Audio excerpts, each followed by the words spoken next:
حضرت موسی علیه السلام دور دی او یو غریب انسان دی. دا غریب انسان هغه زندګي ډېره زیاته بې بسۍ ده، په ده باندې به اکثر لوږې تېرېدې، یو ټیم ډوډۍ موندلې، بیا څو وخته به نه وه. د انتهایي د خپلې زندګۍ نه تنګ راغی. حضرت موسی علیه السلام ته وایي و یو کار وکړه، زما دا زندګي تېرېږي، دا ما ته کله کله رزق میلاو شي او کله نه زندګۍ مې ډېره زیاته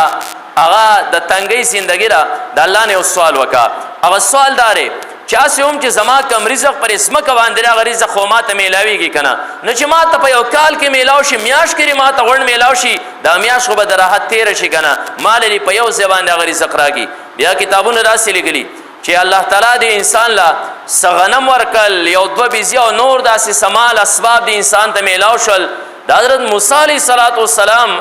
سوچ دا چې ده خو د تمامې زندګۍ رزق په یو ځای واغسته، دا خو یو څو ورځې کې به ختم شي، د زندګي لاړه ختمه شوه، ځکه رزق چې نه نو انسان ژوندی څنګه پاتې کي. څه وخت پس حضرت موسی علیه السلام د انسان تپوس کوي، چا ورته یاره انتهایي مالدار دی او دومره مالدار دی، غربا راځي او دغه د کور نه چې کوم دی نو رزق وړي. موسی علیه السلام د رب کائنات نه تپوس کوي، سوال کوي الله د انسان خو خپل رزق په یو ځای باندې نه و غوښتلی، د ده د زندګۍ چې څومره رزق و په کار خو دا و چې هغه ختم کړو. دې کې پټ سپل سپر الله، دې کې کم یو حکمت دی. رب کائنات موسی علیه السلام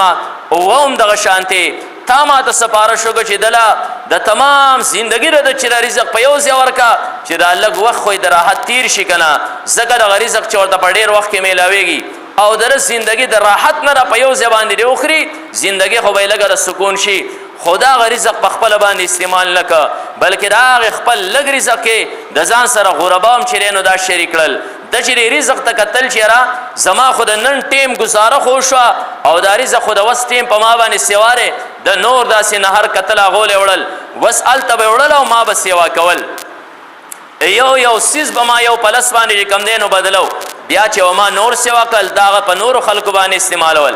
ما ورله نور هم چې دی نو دا سیوا کول. نه هر یو څیز چې روزانه دی صدقه کې هغه یو پلس باندې بدلیږي، نو بس دا خو ظاهره خبره ده د ده رزق چې کوم دی نو سیګ وکړه، د ده رزق چې دی نو دا سیوا شه، رزق یې هغه چې کوم دی نو چاپېره غرباو طرف ته ور شامل شه. په دې وجه باندې دا انسان په رزق پسې منډه خو وهي، خو د رزق دپاره چې الله کومې لارې تا ته ښولي، کومې دروازې تا ته ښولي دي، کوم مفتاح او چابي تا ته ښولې ده، د هغې نه ته لرې تښتې. مونځ دی، د مونځ سره ستا دشمني ده، استغفار دی، سوا چې کوم دی د بدو ردونه ستا په ژبه نه جاري کېږي. دغه شان انفاق فی سبیل الله دی، ته چې کوم دی نو نه خرج کړې د الله په لار کې مال، ستا رزق دا زیږ نه وهي ګورې، ستا رزق دا کم دی ګورې، دا رو رو په ښکته باندې روان دی. او څلورم نمبر سیټ چې کوم دی ما 14 چابیانې د غور سره ذهن کې کښېنو، 14 چابیان او 14 دروازې چې دا د انسان د رزق دروازې دي ګورې.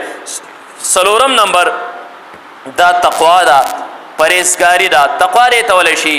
چې د نارواو کارونو نه انسان ځان منع کړي، دې ته تقوا وایي، موږ ته پرهیزګاري وایو. ډاکټر له یو انسان لاړ شي سینه خرابه ده، دی ورته وایي د غوړو نه پرهیز کوه، د یخو نه پرهیز کوه، او دا څیزونه چې کوم دی نو ډېر خوره، دا ډېر څکه، دا د دوایي استعمالوه. نه بعضې کارونه چې هغه د نه کولی، بعضې کارونه چې هغه د کولی، دا دواړه چې د انسان اختیار کړي نو دې ته مکمل پرهیز وایي، پرهیز ورته وایي. او دې ته تقوا وایي. الله چې د کومو کارونه انسان منع کړی دی د هغې نه دی منع کي، او د کومو کارونه چې انسان ته حکم کړی دی بس هغه دا کوي. وس دا تقوا څلورم نمبر چابي راسې را، څلورم نمبر دروازه راسې را چې پرې سره انسان ته رزق چې کوم دی نو راځي. او دا هم قرآن وایي، الله فرمیل ولو ان اهل القرى آمنوا واتقوا لفتحنا عليهم برکات من السماء. که چېرته دې کلي والا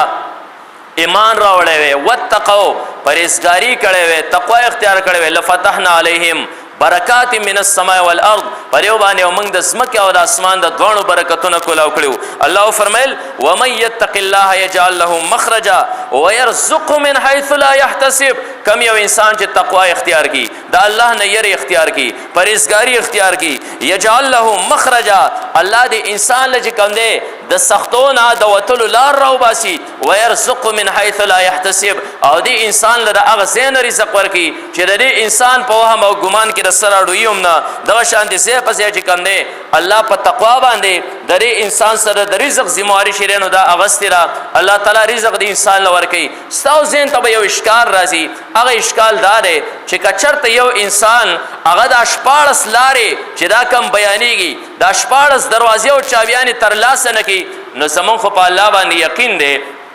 چې دې انسان له الله کم رزق مقرر کړی دی د دې انسان د پیدا کېدو نه مخکې اخو به دې انسان ته خامخا وررسي نه که زه مونځ کوم او که نه کوم زه به خپل رزق وړم نه یو نړۍ چاته پرېږدم نه د چا نه سیوا وړم دا زما په تقدیر کې الله لیکلی ده ځکه استغفار کوم او که نه کومه زما چې کوم رزق لیک دی هغه ما ته میلاویږي ځکه تقوا او پرهیزګاري اختیاروم او که نه اختیارومه زما رزق چې زما تقدیر کې کم لیک دی اخو به الله ماله راکوي بیا کم ضرورت شو چې سحر پاسم مونځ کومه بیا کم ضرورت شو چې په ژبه استغفار جاری کم بیا کم ضرورت ته چې انفاق فی سبیل الله وکم کم داسې ضرورت دی چې څه دې کم دی د هغې دپاره هغه استغفار کوم او تقوا چې دی نو دا اختیارومه نو دا خبر ذهن کې یاد او ملحوظه وساتئ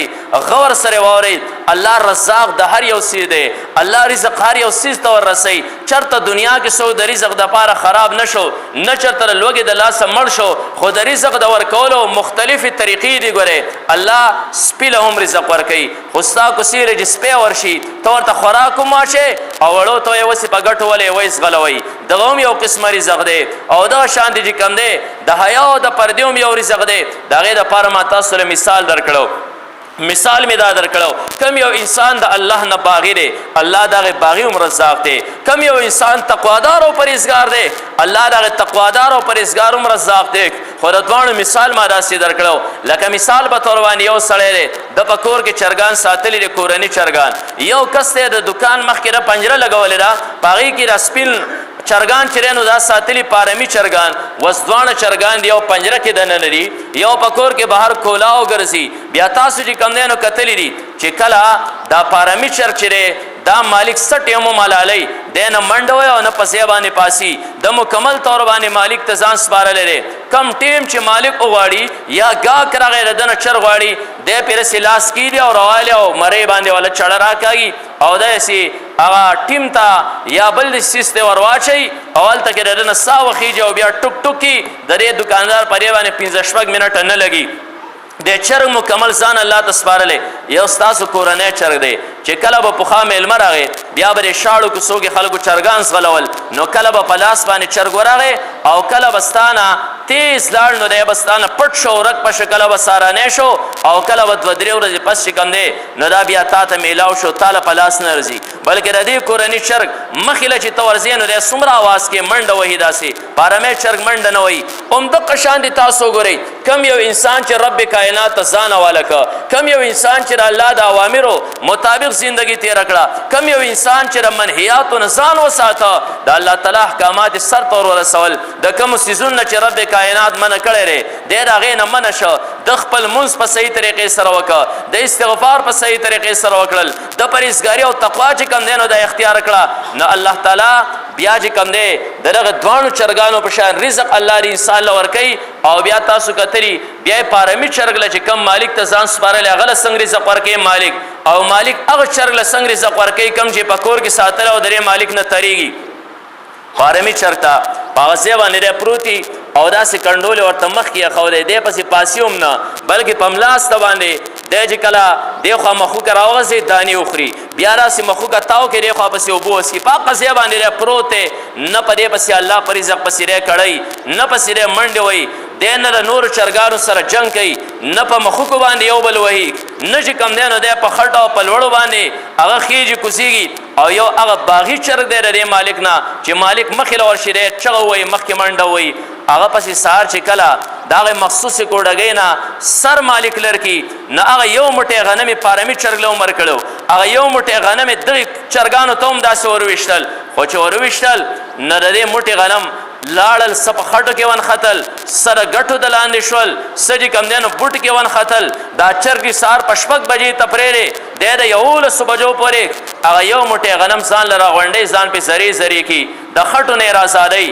د بوټو نه رازادی د ګټو نه چې کم دی نو راوباسي او هغه موټی غنم دی بل ته هم تا غورځولی دی پسې د زین هم پانسېره د ده نه دانې څښه هم نه شوې په خټو کې ته هم وننښتې نه پسې د ټیم چې کم دی نو خراب که همدقه شان دی هغه په دې باندې تاسو وګورئ چې کم یو انسان الله ته ځان وسپاره الله د هغه رزق هغه له ورکوي خو رزق پسې د ځان راځي ګورئ دا مونځ چې کم دی نو رزق تا ته راکاږي استغفار رزق تا ته راکاږي تقوا رزق تا ته راکاږي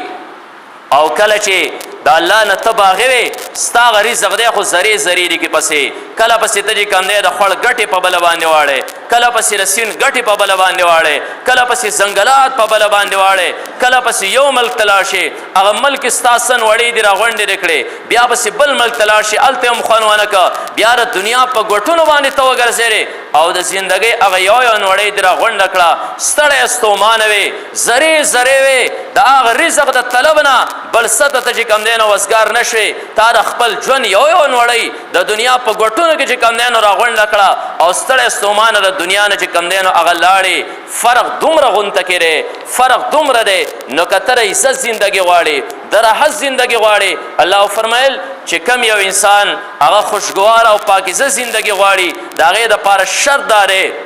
من عمل صالحا من ذکر او انثى وهو مؤمن فلنحيينه حیاة طیبه نو دا څلور چابیانې چې کوم دی د رزق شوې انشاءالله که زندګي وفا وکړه شپاړس هغه دروازې د رزق الله د انسان له کولاو کړي او زبردستې دروازې دي انسان د هغې نه بغاوت اختیار کړی ځکه تمامه زندګي د ده د رزق په طلب کې شوه دنیا تر انسان راتلل د ده اهمه زندګي دا د رزقي پلار هم چې څنګه بچی پیدا شي د دې وخت نه وله سوچ کوي چېرې دی به رزق څنګه ګټي دغه بچی چې کله لوړ شي د اولاد راشي د ده هم ټول چې کوم دی نو توجه په دغې باندې چې دی به رزق چې کوم دی نو څنګه ګټي خو د رزق مسله زموږ نه حل کوي ځکه اصل چابیانې موږ پرېښودې اصل دروازې موږ پرېښودې الله تعالی دې موږ له پاکه خوشګواره زندګي را نصیب وګرځوي او زمونږ دا قیمتي